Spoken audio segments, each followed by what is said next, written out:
हिंदू राष्ट्र का मतलब है बाबा साहब के सपनों का अंत। यहाँ ये बताना जरूरी है कि यह मेरा वीडियो किसी भी तरह की मान्यता, जानकारी की पुष्टि नहीं करता है।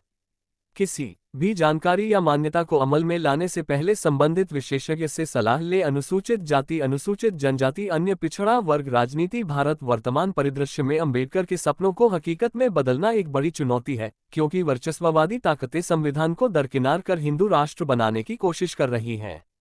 ग्रेटर देन हर साल कई राजनेता बाबा साहेब भीमराव अंबेडकर की जयंती 14 अप्रैल पर उनके भक्त अनुयायी नहीं होने का दावा करते हैं और घोषणा करते हैं कि वे उनके दिखाए रास्ते पर चलेंगे। वे उनके सपनों के भारत की बात करते हैं, लेकिन वास्तव में वे इसके विपरीत करते हैं। आज उनकी करनी और कथनी को समझने की जरूरत है। ग्रेटर देन अपने वोट बैंक की खातिर बाबा साहेब को याद करना कई राजनेताओं की मजबूरी है।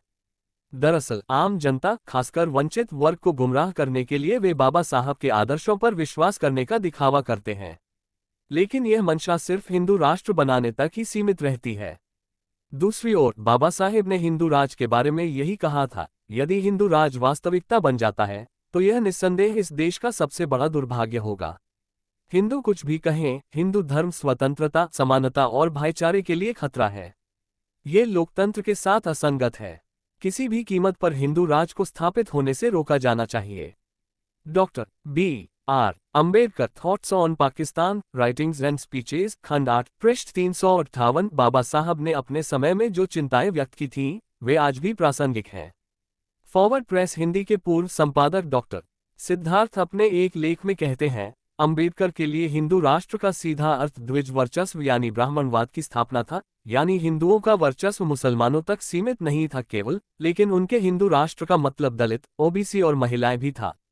बाबा साहेब ने अपनी पुस्तक एनिहिलेशन ऑफ कास्ट में कहा, मुझे हिंदू धर्म से नफरत है क्योंकि यह गलत आदर्शों का पोषण करता है, गलत सामाजिक जीवन जीता है। मेरा विरोध हिंदू धर्म के सिद्धांतों को लेकर है। वह स्पष्ट शब्दों में कहते हैं कि हिंदू धर्म के प्रति उनकी नापसंदगी का सबसे बड़ा कारण यह है कि उनका मानना है कि जाति व्यवस्था हिंदू धर्म की आत्मा है।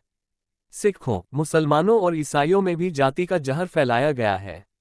बाबा साहब लिखते हैं कि इसमें कोई संदेह नहीं कि जाति मूलतः हिंदुओं की आत्मा है, लेकिन हिंदुओं ने पूरे पर्यावरण को प्रदूषित कर दिया है और सिख, मुस्लिम और ईसाई सभी इससे पीड़ित हैं।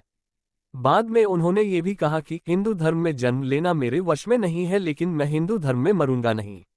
वर्तमान युग में सामंती मानसिकता वाली सत्ताधारी एवं वर्चस्ववादी ताकतें संविधान को दरकिनार कर हिंदू राष्ट्र की स्थापना का प्रयास कर रही हैं।